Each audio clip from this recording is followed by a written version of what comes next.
Hello, History 8. This is our video for Friday. Nope, just kidding. This is our video. I just did Fridays. This is our video for Monday, May 11th. This is our second to last video. I'm sure you guys are like, yay. We're almost done. We are almost done. We're going to have this one and one on Wednesday, and then we are done with videos. So that's exciting. So there's 2 more code words coming at you. So today we're going to talk about the Spanish-American War and just the course of the war, what happens in the war, and kind of the consequences of the war. So that's kind of the plan for today. So the United States was not really ready. Remember in the last video, we entered the Spanish-American War.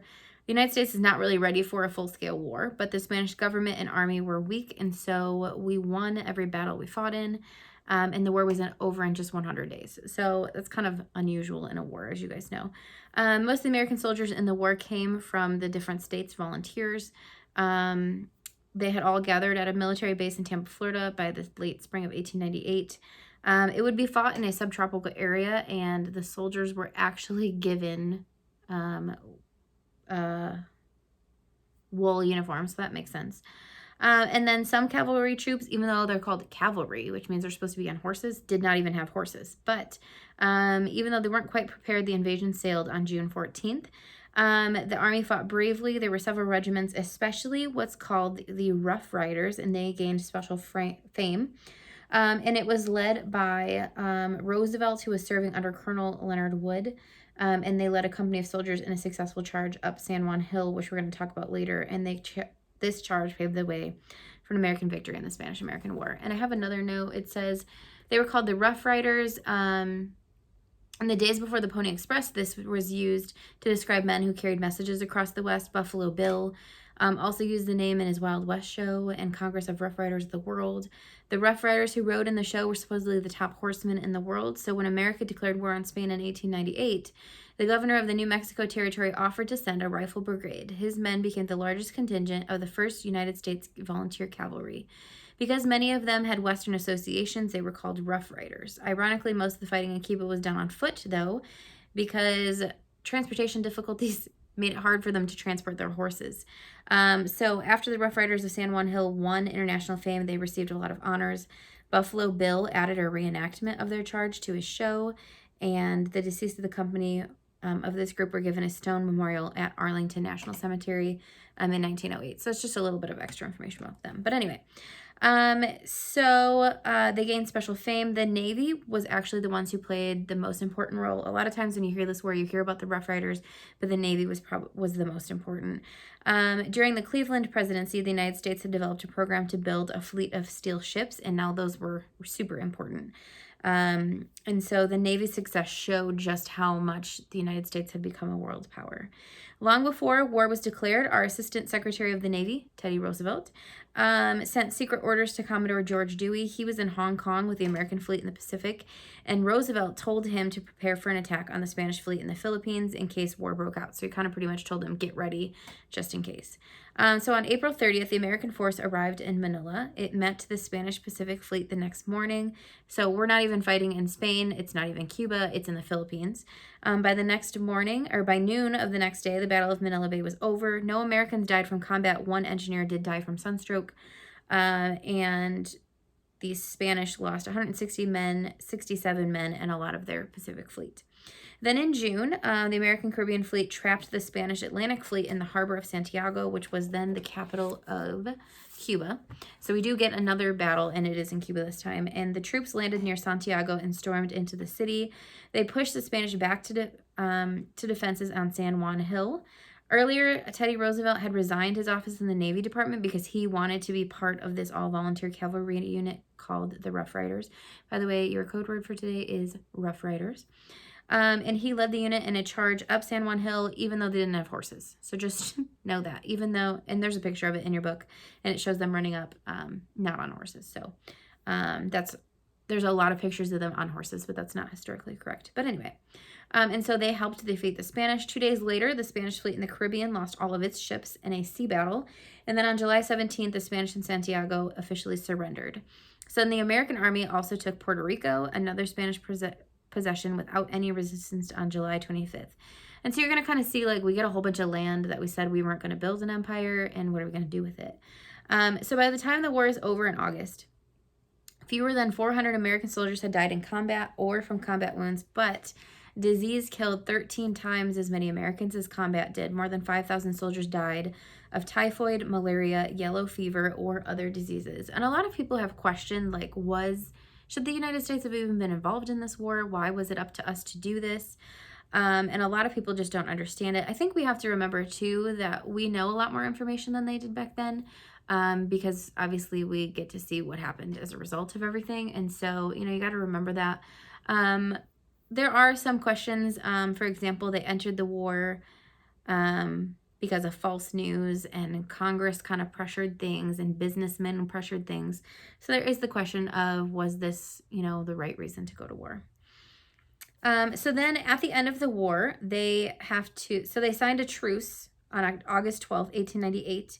And then after that, they met, some diplomats met in Paris on October 1st. And then by December 10th, they produced a treaty.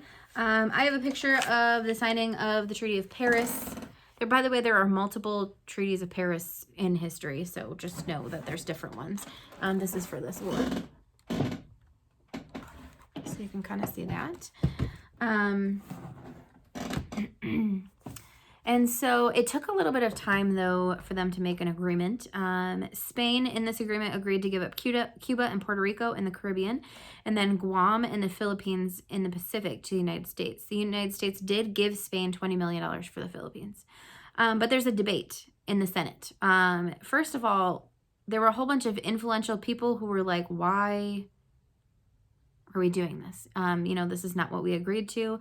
They said it violated the principles of the Monroe Doctrine. Remember, it was kind of like, you stay on your side of the world and we'll stay on ours. Well, if we're taking over like the Philippines, we're breaking that. We're entering the other side of the world. And so there's just a lot of questions about that. But the Democratic presidential candidate, William Jennings Bryan, supported the treaty, and he promised that they would give the Philippines their independence. And so then the Senate did ratify the treaty, but it only passed by 2 votes. So it was not an overwhelming victory at all.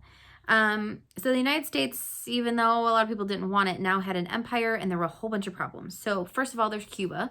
The Teller Amendment promised Cuba its independence. So a lot of people assume that that's going to be a simple thing, no big deal. The United States, though, decided that Cuba was not ready for its independence. They don't have a government, and so the United States was going to supervise the government. Cubans were not happy. In 1901, Congress passed the Platt Amendment, which had strict regulations for Cuba's new government. This amendment kept Cuba from making alliances with other countries. They could only do that with the United States.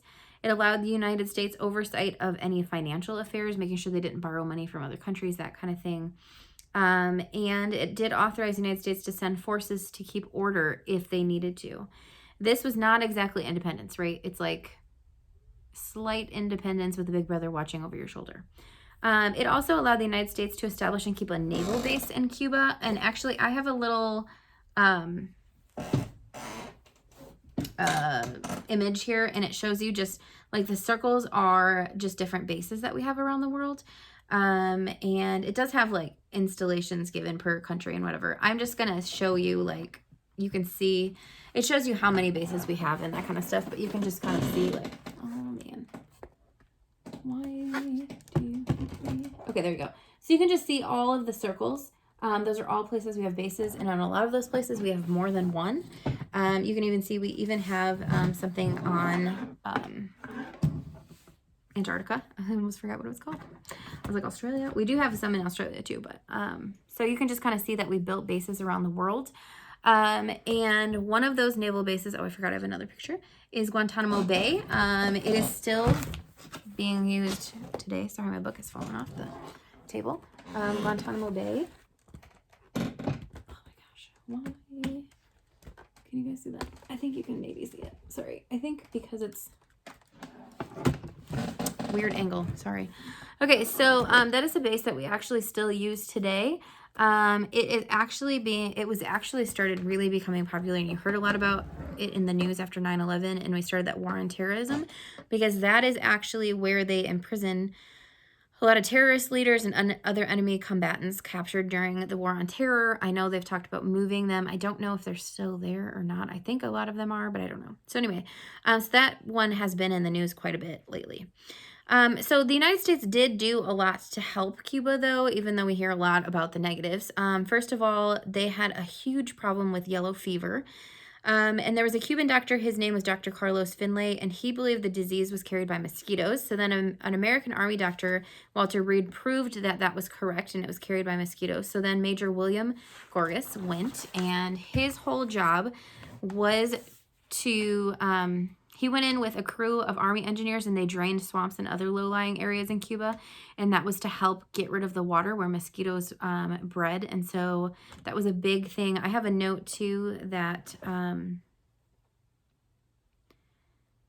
let's see, Reed was a doctor who we talked about who was supposed to decide if this theory about the mosquitoes was correct. And so what he did is he actually divided some volunteers that he had into two groups. The first group was exposed to the clothes and bedding of yellow fever victims because a lot of people thought it was just passed through, kind of like corona, you can pass it through like coughing or whatever. And so, or just exposure to victims. And so he tried that. For one group, that they were just exposed to clothes and bedding and stuff like that. The others were either bitten by mosquitoes or exposed to infected blood. All of the men in the second group contracted yellow fever. So then he realized that the mosquito thing was true. Sometimes when you look at like these science experiments, you're like, wait a minute, didn't those people get really sick? Yes, probably. And so, but it was really important. This is the first time that a human disease was traced back to a virus. And it identified the cause, and that could help them develop the solution, which was to drain all of these low-lying areas. The United States also provided food and clothing for the poor and built roads, schools, and railroads and hospitals in Cuba. So today, by the way, your code word is yellow fever. So the other day it was yellow journalism. Today it's yellow fever. But anyway, so then we have Puerto Rico. The United States gave Cuba and Puerto Rico similar aid. Puerto Rico also got special economic considerations such as duty-free trade with the United States. They didn't have to pay an extra tax. It benefited the sugar industry. Puerto Rico was also exempted from paying taxes. Then there was the Jones-Shafroth Act, which was passed in 1917, and then Puerto Rico became a territory of the United States. It had a governor appointed by the president and then a two-house legislative assembly. Then in 1952, they asked to become a commonwealth. It's like a freely associated part of the United States. Some people have pushed for Puerto Rico to become a state. It has never officially passed. A lot of Puerto Ricans have always voted against it. So there you go. Then we have the Philippines. This one is the one I think that most people had the most issue with, and I think because it's so far away from us. Not all Americans supported this control. First of all, it was a land of more than 7,000 islands, so how do you even control and take care of all of that? It would be hard for the United States to provide even a basic government to rule that huge area.